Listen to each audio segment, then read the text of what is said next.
Buenas noches, gracias por acompañarnos. Esta noche me acompaña también Virginia García y Juan Luis Galiacho. Hola, ¿qué tal? José, en el informe de la Guardia Civil decía que el accidente se había provocado por un giro de forma sorpresiva a la izquierda. Y ahora escuchamos a Fernando que reconoce que no había mirado a la izquierda. Aún así, ¿cree en la inocencia absoluta de su cliente?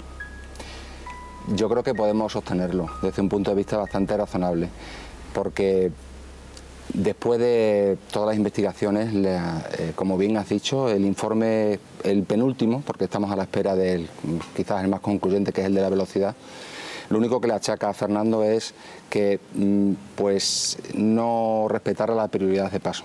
Pero en ese mismo informe, la Guardia Civil reconoce, además un folio antes, que no puede despejar la incógnita de si puso el intermitente o no.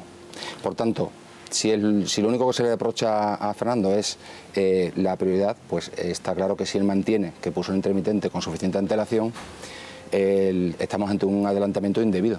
Pero entonces, ¿por qué es el único imputado en el caso? Es el único imputado porque por ahora, bueno, nosotros lo calificamos como aplicar la doctrina Astorga, que es cuando la Fiscalía pues quiere proteger, por las razones que sean, a una persona involucrada en un hecho delictivo, ¿no? Nosotros entendemos que por ahora es el único imputado porque hubo al principio una hiperprotección por parte de la Fiscalía, pero no tengan ninguna duda de que el conductor del microbús se sentará en el banquillo como acusado, ninguna duda. Ahora que habla usted de los intermitentes, se comentó en su día, e incluso se dijo que la Guardia Civil había dicho que la retroexcavadora no tenía intermitentes, que carecía de esos intermitentes, incluso de que tenía deficiencias técnicas para circular. Me gustaría que me puntualizara si de verdad existían esos intermitentes y si tenía carencias técnicas. Efectivamente, es una de las afirmaciones que se sostenían al principio, y la propia Guardia Civil recoge en el atestado que sí contaba con ese intermitente, que realmente es el que tiene relevancia en el caso. Las otras infracciones que pudiera incurrir esa máquina no tienen ninguna relevancia para lo que significa el accidente. Es un giro hacia la izquierda, el intermitente estaba, el intermitente funcionaba y el intermitente se usó. Podemos decirlo porque no ha habido ni una sola evidencia que contradiga esa versión. Ya, pero a ver, a mí después de escuchar sus declaraciones de esta carta que envía al programa, yo entiendo que está reconociendo su culpabilidad, porque está reconociendo que ha hecho una maniobra imprudente, que está girando de manera imprudente a la izquierda, y esa maniobra imprudente tiene como resultado 5 niños fallecidos. Es que yo aquí lo que estoy viendo es una manera de reconocer tremenda su culpabilidad. Independientemente de que el autobús, que luego ya se verá, fuera más velocidad, menos velocidad, él reconoce que no mira antes de girar. Es que entonces yo no entiendo por qué esa obsesión suya de sentar al conductor del microbús en el banquillo, para que haya una concurrencia, para que la responsabilidad se reparta entre dos y no solo entre su cliente, ¿o por qué? Porque su cliente ha reconocido su culpabilidad. No ha reconocido su culpabilidad, ha reconocido algo que le perjudica. Hombre, con lo cual, ha reconocido que giró de manera imprudente a la izquierda, y ese giro imprudente, según el atestado de la Guardia Civil, es el que provoca el accidente. Ha reconocido que justo cuando giró no miró. Eso no es reconocer la culpabilidad. Eso es reconocer algo que le perjudica, que le da más verosimilitud a las cosas que le benefician. Fíjese una cosa. Si usted pone el intermitente 50 metros aproximadamente antes, o con la suficiente antelación, para girar hacia la izquierda, no hay ningún conductor en España que pueda o deba ponerse a adelantar. Por tanto, la embestida, que es del autobús a la máquina, se produce por un adelantamiento indebido, puesto que evidentemente la prioridad de paso, como pone la Guardia Civil y como viene en el Código de Circulación, es de quien antes pusiera el intermitente. Si pone el intermitente antes, el autobús ya no debería haber adelantado, independientemente de que fuera una velocidad por encima de la permitida. No debería haber adelantado nunca. Luego vamos a hablar de la velocidad del microbús, pero antes quiero seguir viendo las declaraciones en exclusiva que ha hecho a este programa Fernando Fernández. Una de ellas es que le ha dolido bastante la cantidad de cosas, de mentiras que se han dicho en torno a ese accidente. Vamos a escucharlo. Al principio dijeron de todo, que iba drogado, que llevaba un rumano en la máquina, que huí y me escondí entre el ganado, que no señalicé porque no tenía el intermitente. Han dicho de todo, pero la peor mentira la dijo el conductor del microbús diciéndole a la jueza que yo me estaba riendo después del accidente.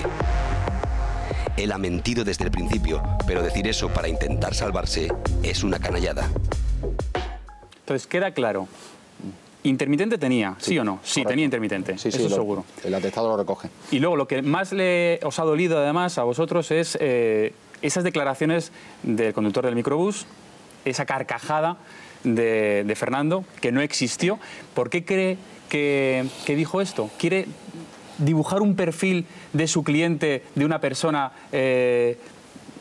mala, sin sentimientos, sin escrúpulos? ¿O quiere desacreditarlo? ¿Por qué lo hace? Esa es una afirmación inducida. No figuraba desde el principio en el atestado de la Guardia Civil, que es cuando espontáneamente se cuenta lo sucedido. Y él sí que dijo, yo se lo dije a la Guardia Civil, pero luego no está reflejado en el atestado, ¿no? No es cierto. También dice que había personas delante, bomberos, policías, guardias civiles, que también lo podían ver. Tampoco es cierto. Por tanto, desacredita su versión de que hizo adelantamiento bien.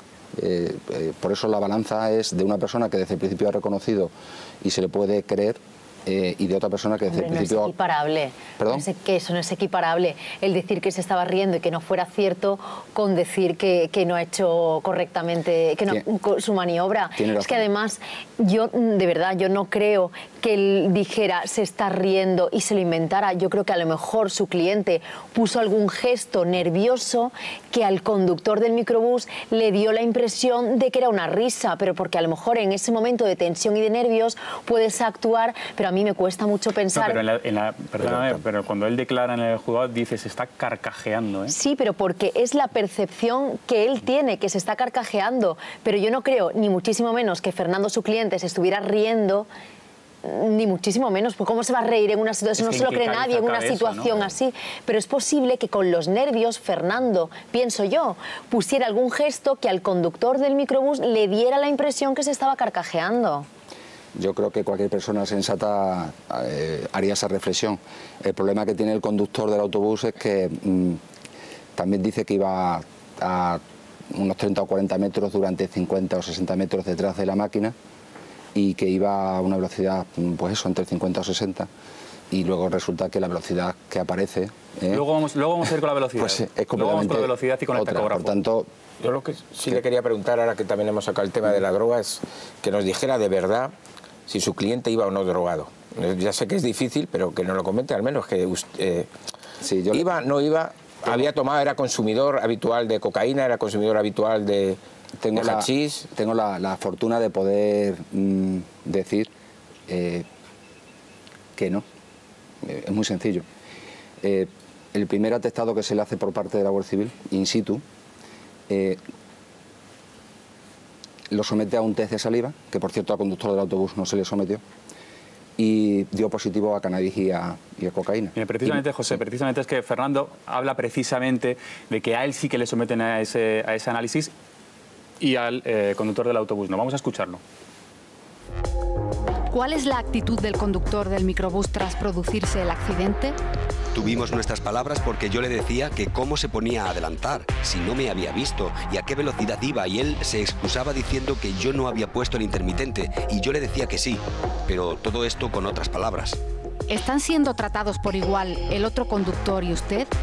No están siendo imparciales ni justos conmigo porque intentan echarme a mí la culpa y salvar al otro conductor, que ni le hicieron la prueba del alcohol ni de las drogas y escondieron el disco del tacógrafo.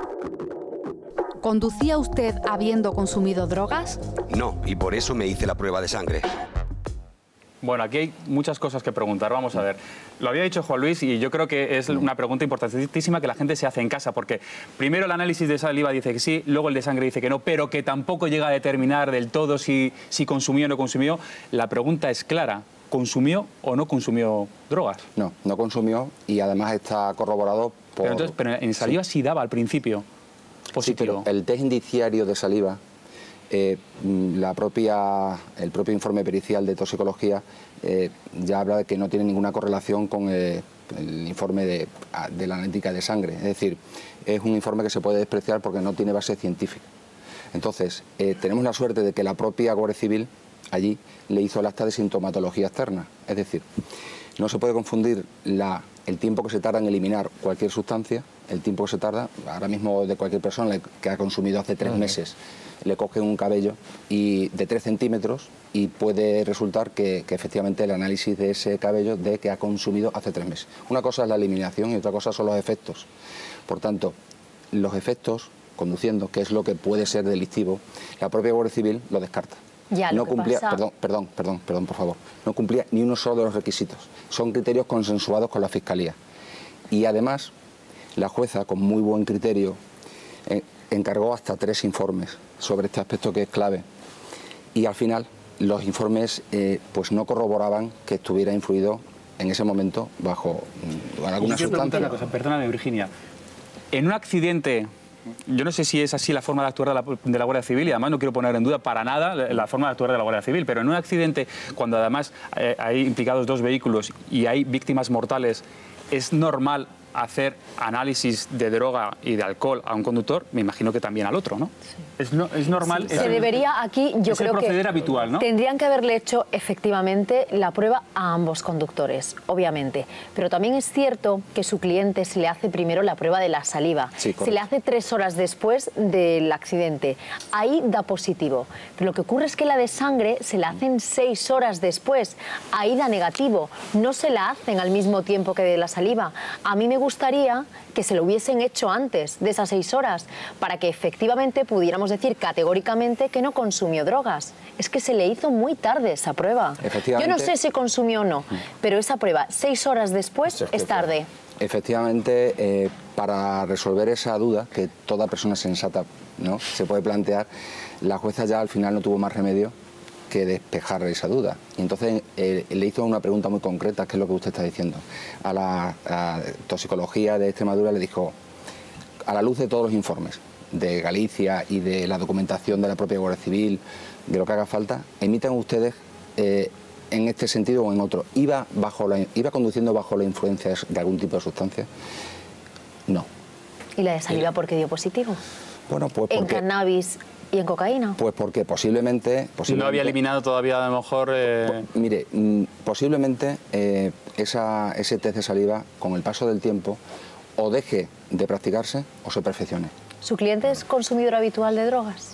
Mi cliente ha admitido que... Mi cliente es una persona muy conocida del pueblo, de Castuera, es una persona súper trabajadora, aparte de ser una bellísima persona, y trabaja mañana y tarde, casi noche, casi todos los días. Entonces...